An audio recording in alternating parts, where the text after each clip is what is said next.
ये दोस्तों, कैसे हैं आप सब? उम्मीद करती हूँ सभी अच्छे होंगे। स्टोरी सुनने के लिए हमारे चैनल को लाइक एंड सब्सक्राइब करें।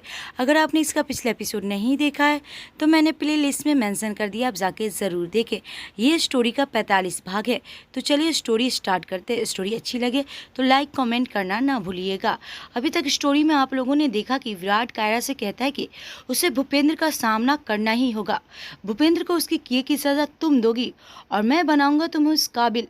मैं खड़ा करूंगा तुम्हें भूपेंद्र सूर्यवंशी के सामने। उसकी आंखों में देखते हुए उसके दोनों कंधे पकड़ते हुए बोलता है। कायरा उसके सीने पे अपना सर रखकर अपनी आंखें बंद कर लेती है और अपनी बाहें उसकी पीठ पे कसते हुए, मुझे बहुत डर लग रहा है विराट, कहीं वो तुम्हें कुछ कर न दे। विराट उसे अपने आगोश में समाते हुए, कुछ नहीं होगा मुझे, बहुत खेल हो चुका है उनका, पर अब नहीं, ये खेल उन्होंने शुरू किया था पर ख़त्म मैं करूँगा और सारे डर अपने मन से निकाल दूँ। मैं हूँ ना। ये सुनते ही कायरा उसके सीने पे मारते हुए, तुम तो मुझे छोड़कर जा रहे हो, कैसे रहूंगी मैं तुम्हारे बिना, सैडियल कहीं के। वो झूठी नाराज़गी जताते हुए बोलती है और फिर खिड़की के पास जाके खड़ी हो जाती है। विराट उसके पीछे जाता है, उसे बाहों में भरते हुए, सिर्फ जिस्म जा रहा है मेरा, बाकी दिल दिमाग लीवर किडनी फेफड़ा सब यही हैं तुम्हारे पास। वो उनके कान में फुसफुसाते हुए बोलता है। उसकी बात सुनकर कायरा को हंसी आ जाती है और वह खिलखिला के हंस पड़ती है और पलट कर अपनी बाहें उसके गले में डालकर एकटक उसे निहारने लगती है। विराट उसे कमर से पकड़ के अपने सीने से सटाते हुए, बड़ी गौर से देख रही हो, इरादा क्या है मिसेस सूर्यवंशी? इरादा तो तुम्हें खाने का है मिस्टर सूर्यवंशी। ये कह के उसे अपने होठ उसके होठ पे रख देती है और जो उसे काट लेती है। विराट की आह निकल जाती है। तुम तो बहुत बदमाश हो गई हो यार, इतनी जोर से कौन काटता है। अगली पल वो वापस विराट के करीब जाती है और वापस उसके होठ पे अपने होठ रखते हुए, तुम्हें तो आज मैं कच्चा चबा जाऊंगी। इसके बाद वो उसे डीप किस करने लगती है। विराट उसे कसकर अपने आगोश में समा लेता है और उसे बेतहासा चूमने लगता है। दूसरी तरफ वर्षा गार्डन में टहल रही थी।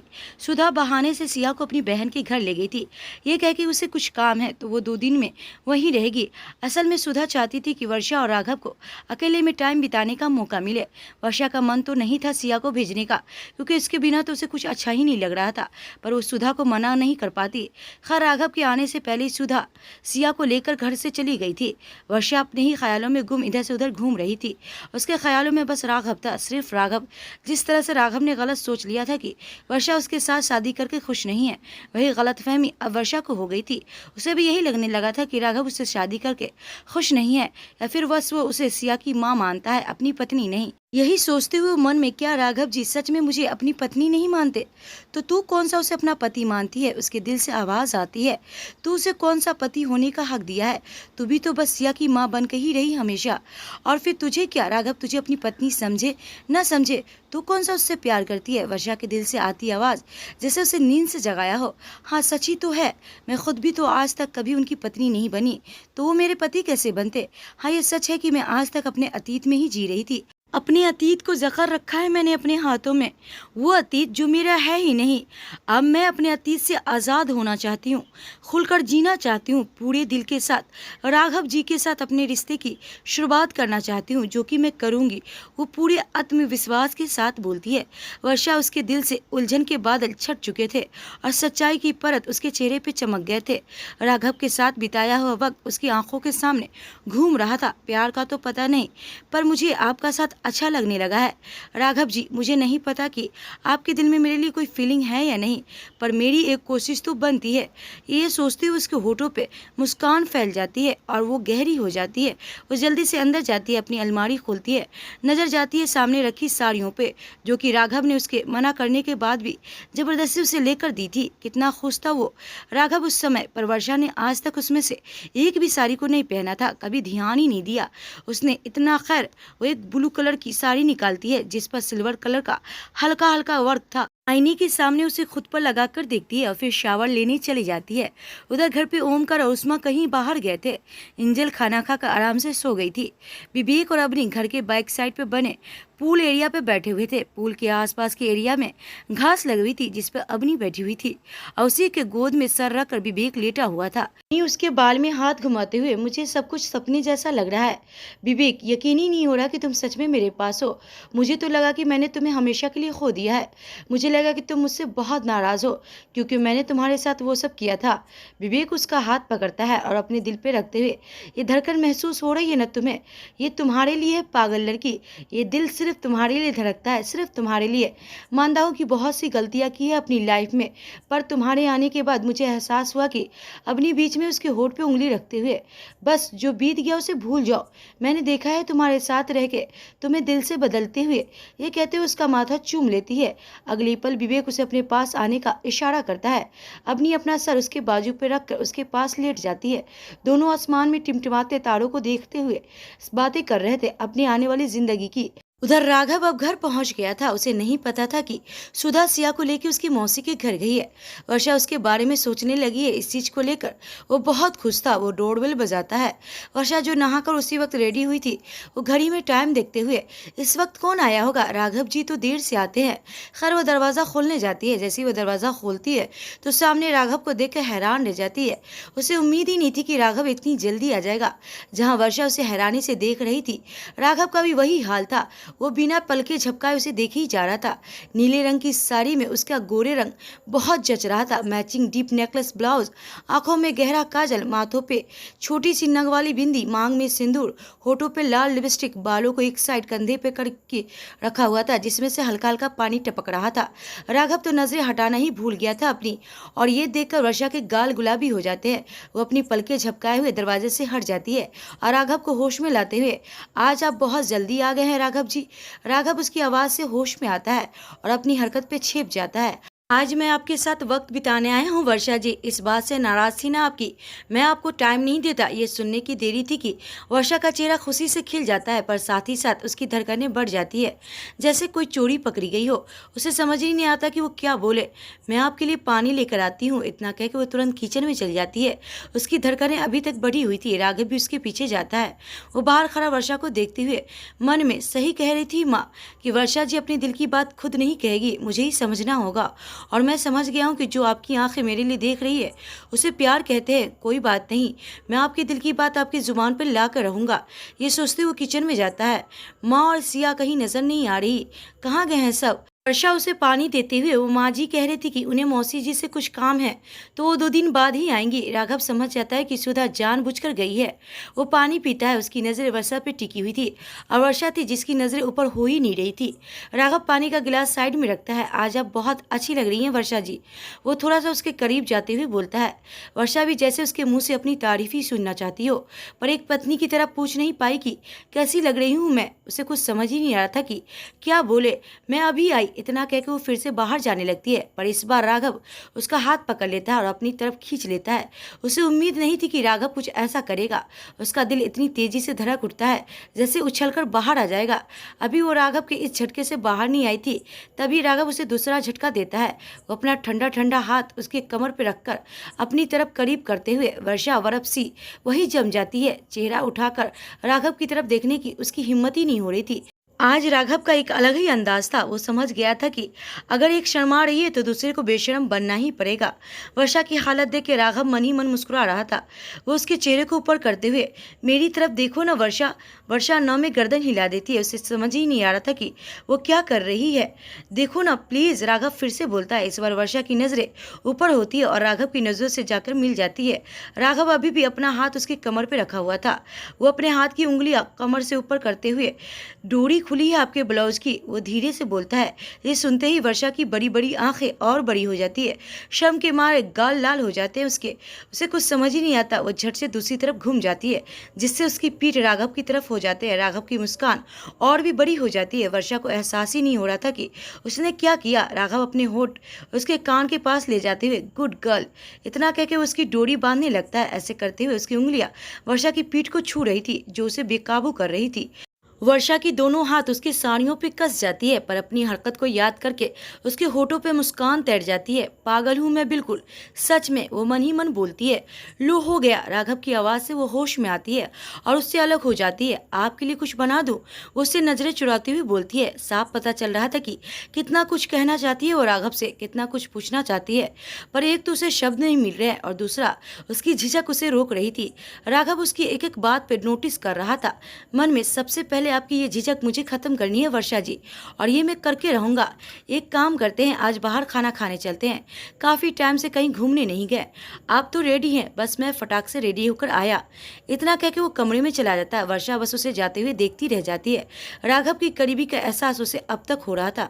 दूसरी तरफ होटल में विराट और कायरा बिस्तर पे एक कम्बल में थे। कायरा ने विराट के शॉर्ट पहनी हुई थी, जो कि उसके घुटनों से थोड़ी ऊपर थी। विराट शॉर्टलेस था और सीधा लेटा हुआ था। कायरा उसके कंधे पे सर रख कर लेटी हुई थी और अपनी एक बाजू उसके पेट पे लपेट रखी थी। विराट उसके बालों के साथ खेलते हुए, सो जाओ पागल लड़की, नींद नहीं आ रही क्या तुम्हें? कायरा बच्चों की तरह उसे चिपकते हुए, कल सुबह तुम चले जाओगे और आज रात मैं सोकर गुजार दूं? नहीं, आज रात तो बहुत सारी बातें करेंगे। विराट बीच में ही कायरा को अपने ऊपर करते हुए शरारती लफ्जों के साथ, और क्या करेंगे? कायरा उसकी सारी बातें समझ रही थी। वो उसके सीने पे मारते हुए, और कुछ नहीं, बस बातें होगी, बड़े आए। वो अपना क्यूट सा गुस्सा दिखाते हुए बोलती है। विराट उसका माथा चूम लेता है। हमेशा ऐसा ही रहना, कभी चेंज मत होना। ये कहता वो अपनी बाहें उसकी कमर के इर्द गिर्द कस देता है। कायरा उसके सीने पर अपना सर रखते हुए, मैं ज़्यादा दिन यहाँ नहीं रहना चाहती, तुम्हारे बिना अच्छा भी नहीं लगेगा। दादाजी को सबक सिखाने के लिए तुम्हें जो भी करना है जल्दी करो और मुझे अपने साथ लेकर चलो।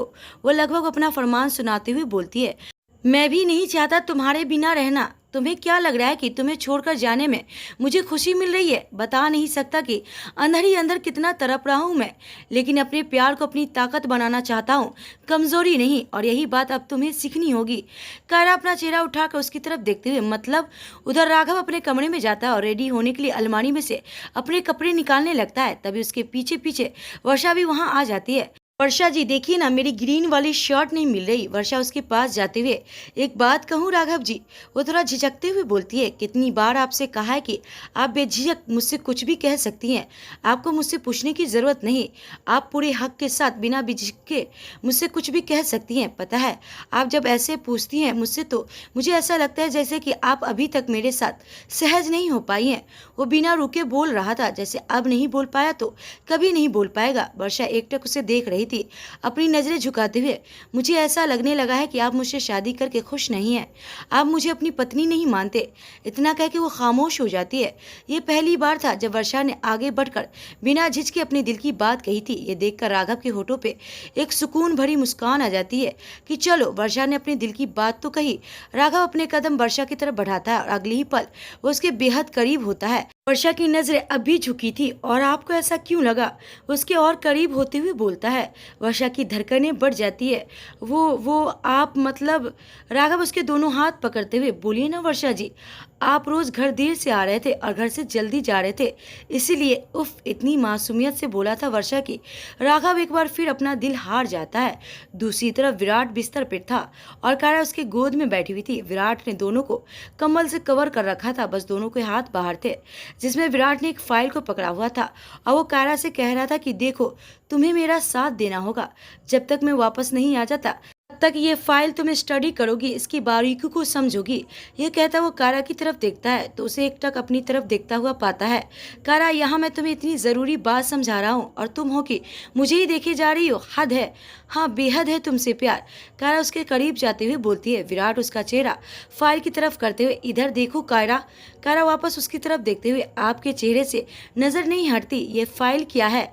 ये कहते हुए उसके हाथ से फाइल छीनकर एक तरफ फेंक देती है और अपने होठ उसके होठ पे रख देती है। विराट समझ जाता है कि आज वो उसकी एक नहीं सुनेगी। अगली पल उसे अपने बाहों में भरकर लेट जाता है और उसे होठ को बेतहाशा चूमने लगता है। कायरा की आंखें बंद हो जाती है और उसकी पकड़ विराट पे ढीली पड़ती है। विराट देखता है कि कायरा उसके सीने पे सर रखकर आराम से सो गई है। इस वक्त वो किसी छोटी बच्ची की तरह लग रही थी, एक मासूम सी बच्ची जिसमें विराट को भी इंतहा प्यार आ रहा था। उसे देखते हुए, सच में बहुत बिगड़ गई हो तुम मिसेस सूर्यवंशी, बहुत बदमाश हो गई हो, पर बेहद मासूम हो यार। पर अब तुम्हें खुद को मजबूत बनाना होगा कायरा। मैं नहीं चाहता कि कोई भी तुम्हारे भावनाओं के साथ खिलवाड़ करे। ये सोचते हुए बेहद प्यार से उसका माथा चूम लेता है, फिर अपने उसे बाहों में भरकर सो जाता है। घर पे विवेक और अवनी न जाने कितनी देर तक अपनी प्यार भरी बातों में डूबे रहते हैं। वो अभी भी पूल साइड एरिया में थे, दोनों ही लेटे हुए थे। तभी उसके ऊपर से टप टप करके पानी की कुछ बूंदें चेहरे पे गिरती है। बारिश, ओ नो, मुझे भीगना बिल्कुल पसंद नहीं। ये कहते हुए अवनी जल्दी से उठती है और अंदर जाने लगती है, पर विवेक उसके बीच में उसका हाथ पकड़कर अपनी तरफ खींचते हुए, मेरे साथ भी नहीं। ये कहता हुआ वो उसका हाथ पकड़ के गोल गोल घुमाने लगता है। ऊपर से गिरता बारिश का पानी दोनों को भिगा रहा था। विवेक की शर्ट पूरी तरह से गीली हो गई थी और उसकी बॉडी से चिपक गई थी। यही हाल अवनी का था, उसके कपड़े भी उसके जिस्म से चिपक गए थे और उसे ठंड भी लग रही थी। विवेक, छोड़ो, मुझे ठंड लग रही है यार। ओफो, छोड़ो भी। वो भी बोली रही थी कि तभी विवेक उसके खुलते बंद होठ को अपने होठों में दबा लेता है और उसे डीप किस करने लगता है। अवनी की आंखें खुद ब खुद बंद हो जाती है और वो उसका हाथ विवेक के शर्ट पे कस जाती है। धीरे धीरे विवेक उसे अपने आगोश में ले लेता है, जिससे अवनी को ठंड लगना बंद हो जाता है। विवेक उसे ऐसी गोद में उठाए कमरे में ले जाता है और उसे कमरे में ले जाकर छोड़ देता है। अवनी अभी उसे कसकर पकड़ रखी थी, उसे पता ही नहीं चलता कि कब विवेक उसे अंदर कमरे में ले आया है। वो उसे कसकर पकड़े हुई, अरे मैडम छोड़ो, सारी रात अपने पास ही रखने का इरादा है क्या? वो शरारती अल्फाजों के साथ बोलता है। उसकी आवाज़ से अवनी एकदम से होश में आती है, अपनी हरकत पे छिप जाती है। मारे शर्म के उसके गाल लाल हो गए थे।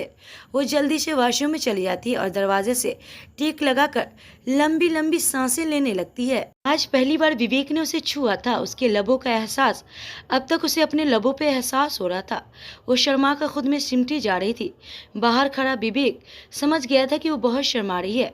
वॉशरूम के गेट के पास जाता है और गेट को नॉक करते हुए, जल्दी से चेंज करके बाहर आ जाओ, मैं कॉफ़ी लेकर आता हूँ, इतना कह के वहाँ से चला जाता है। दूसरी तरफ वर्षा राघव से अपने दिल की बात कह देती है कि लगता है कि वो वर्षा से शादी करके खुश नहीं है। वो इतनी मासूमियत से ये बात बोलती है कि राघव एक बार फिर से अपना दिल हार जाता है। उसका दिल तो कर रहा था कि वो जाकर कसकर वर्षा को अपने सीने से लगा ले और कह दे कि वो उससे शादी करके बहुत खुश है, बहुत खुश नसीब समझता है वो अपने आप को। इतना वो प्यार करता है उससे कि क्या कहे, पर वो उस वक्त चुप रहना ही बेहतर समझता है, उसका चेहरा अपने हाथों में भरते हुए। अगर आपको ऐसा लगता है तो आप बिल्कुल गलत समझ रही है, क्योंकि मैं आपसे शादी करके खुश नहीं, बहुत खुश हूँ, बल्कि बहुत बहुत ज़्यादा खुश हूँ। पहली बार राघव उससे इस तरह से करीब आ रहा था। पहली बार वो एक दोस्त की तरह नहीं, एक पति की तरह उससे बात कर रहा था। राघव की बात सुनकर वर्षा का चेहरा खुशी से खिल जाता है, इतनी खुशी जैसे उसे कोई खजाना मिल गया हो। उसका दिल तो कर रहा था कि वो राघव को अपने सीने से लगा ले, पर हर बार की तरह उसकी झिझक बीच में आ जाती है। और कोई शिकायत है मोहतरमा जी तो वो भी बता दीजिए, राघव मजाकिया अंदाज में बोलता है। वर्षा मुस्कुराकर पीछे हो जाती है और अलमारी में से एक शर्ट निकालते हुए, आज आप ये शर्ट पहनेंगे, ये ग्रीन वाली नहीं बल्कि ब्लैक कलर की, एक शर्ट उसके सामने करते हुए बोलती है। राघव झट से उसके हाथ से शर्ट लेते हुए, जो हुक्म मेरे आका, ये कह के वो हंस देता है और उसके साथ वर्षा भी। इसके बाद वो दोनों डिनर के लिए बाहर चले जाते हैं। आज पूरे टाइम राघव वर्षा के साथ कुछ न कुछ बोले ही जा रहा था और हमेशा चुप चुप रहने वाली वर्षा आज राघव का पूरा साथ दे रही थी। कुल मिलाकर दोनों बहुत खुश थे। अगली सुबह विराट उठ गया था, वो वहाँ से जाने के लिए रेडी हो गया था। कायरा अभी भी सो रही थी। रेडी होने के बाद विराट किसी को फ़ोन करता है और वो फिर कायरा की तरफ बढ़ जाता है। कायरा को जगाते हुए उसके पास जाता है और एक एक करके उसके दोनों गाल को चूम लेता है। Good morning Mrs Suryavanshi, Kaira अपनी अलसाई आंखों से खोलते हुए, गुड मॉर्निंग मेरे प्यारे सेडियल, ये कहते हुए उठकर बैठ जाती है। और तुम इतनी जल्दी रेडी हो गए? वो चेहरा लटकाते हुए बोलती है। हाँ, तुम अपना ये प्यारा सा बचपना साइड में रखो और मेरी बात सुनो और समझोगी भी, वो गंभीरता से बोलता है। आज कायरा भी बहुत सीरियस होकर उसकी बातें सुन रही थी कि विराट आखिर क्या कहना चाहता है, आखिर उसे समझाना क्या चाहता है, क्योंकि विराट ने पूरा मन बना लिया था भूपेंद्र सूर्यवंशी को बर्बाद करने का। विराट उसे गोद में उठाता है और वॉशरूम के अंदर छोड़कर आते हुए, जल्दी से नहाकर रेडी हो जाओ, बाकी मैं तुम्हें बाद में बताता हूँ, और रेडी होकर बाहर गार्डन में आ जाना, ओके? वो उसका गाल थपथपाते हुए बोलता है। कुछ देर बाद कायरा रेडी होकर बाहर गार्डन में जाती है, जहां विराट उसके लिए नाश्ता का इंतजार कर रहा था। पिंक कलर का अनारकली सूट, गिले खुले बाल, हल्के मेकअप में बहुत खूबसूरत लग रही थी। विराट तो बस देखता ही रह गया था। ये लड़की भी ना मेरा जाना मुश्किल कर रही है, हद है, वो धीरे से बोलता है। पर कायरा उसकी बात सुन लेती है, उसके पास वाली चेयर पर बैठते हुए। हाँ, बेहद है तुमसे प्यार, ये कहते हुए उसकी तरफ देखकर अपनी आंखें दबा देती है। विराट के होठों पे दबी दबी मुस्कान तैर जाती है। कायरा देखती है कि पूरे होटल में उन दोनों के अलावा और कोई भी नहीं है, सिवाय वर्कर्स के। यहाँ पर और कोई लोग नहीं है। विराट को खाते खाते वो बोलती है, नाश्ता ख़त्म करो फिर बताता हूँ। कुछ देर बाद वो दोनों नाश्ता ख़त्म कर चुके थे। जैसे ही वो दोनों अपना नाश्ता ख़त्म करते हैं तभी कुछ लोग बाहर आते हैं और कायरा के सामने आकर खड़े हो जाते हैं। सबसे पहले तो मैं तुम्हें बताता हूँ कि ये होटल तुम्हारा है, तुम यहाँ की ऑनर हो। एक कमरे में बैठने की ज़रूरत नहीं, अपनी मर्जी से तुम जहाँ चाहो वहाँ जा सकती हो, पूरे होटल में घूम सकती हो, कहीं भी जा सकती हो। ये सुनते ही कायरा हैरानी से उसकी तरफ देखती है। इसके बाद विराट कायरा को सबसे मिलवाते हुए, डॉक्टर लीलिमा है ये जो हर वक्त यहाँ रहेगी तुम्हारे केयर के लिए, और साथ में ये नर्स लीलम जो हर वक्त साय की तरह तुम्हारे साथ रहेगी, और ये है मिस्टर पंकज और उनके साथ मिस शोभा जो तुम्हें ऑफिस से रिलेटिव काम समझाएगी। कायरा धीरे से उसके कान में, पर ये काम तो तुम भी मुझे सिखा सकते हो ना, इसकी क्या ज़रूरत है। विराट अपनी आंखें छोटी करके उसे घूरते हुए, कल रात मैंने कोशिश की थी तुम्हें सिखाने की, पर तुम्हारा ध्यान तो पूरा रोमांस पे था, मेरी बात कहाँ सुन रही थी तुम। मैं तभी समझ गया कि तुम मुझसे काम नहीं सीख सकती। ये सुनते ही कायरा छेप जाती है, पर अगली पल वो अपने अंदाज में, हाँ तो साथ में इतना स्मार्ट और हॉट हस्बैंड हो तो किसका मन करेगा काम में। मेरी गलती नहीं है इसमें, क्या ज़रूरत थी तुम्हें इतनी ड्रेसिंग लगने की। मेरी तो बार बार नीयत ख़राब हो जाती है तुम्हें देखकर। वो बस एक ही फ्लो में बोले जा रही थी और वो भी सबके सामने, और विराट शर्म से मरा जा रहा था। तो दोस्तों नेक्स्ट पार्ट बहुत ही इंटरेस्टिंग होने वाला है, क्योंकि उसमें हम देखेंगे कि विराट कायरा को उस लायक बना पाएगा कि नहीं कि वो भूपेंद्र का सामना कर सके। क्या विराट की उम्मीदों पे खरी हो पाएगी कायरा, हम देखेंगे ये सब नेक्स्ट पार्ट में। तब तक के लिए नमस्ते।